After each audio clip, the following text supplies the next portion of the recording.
ఇది స్వయాన యేసుక్రీస్తు చెప్పిన మాట. మిమ్ములను సమాజ మందిరముల్లో నుంచి వెలివేయుదురు, మిమ్మును చంపు ప్రతివాడు తాను దేవునికి సేవ చేయుచు ఉన్నానని అనుకుని కాలము వచ్చుచూ ఉన్నది.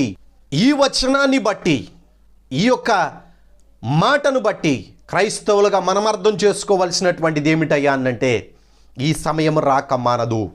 యేసుక్రీస్తు రెండవ ముద్రను విప్పదీసిన సమయములో నియంత అయినటువంటి వాడు రోమా పట్టణములో నుంచి బయటికి వచ్చి, రోమా పట్టణములో వాడు చేసినటువంటి ఆలోచన, ఆ పట్టణము అంతా కూడా పరిశుద్ధుల యొక్క రక్తముతో మత్తిల్లి ఉండెను అని వ్రాయబడి ఉన్నది. ఆ స్త్రీ ఎవరంటే ఆ పట్టణమే, రోమా పట్టణమే. 7 కొండల మీద అది కట్టబడి ఉన్నది. ఆ 7 కొండల మీద కూర్చొని ఉన్నటువంటి ఆ స్త్రీ రోమా పట్టణమే. అది మత్తిల్లి ఉన్నది పరిశుద్ధుల రక్తము చేత. దీనిని ఆపడానికి ఎవడి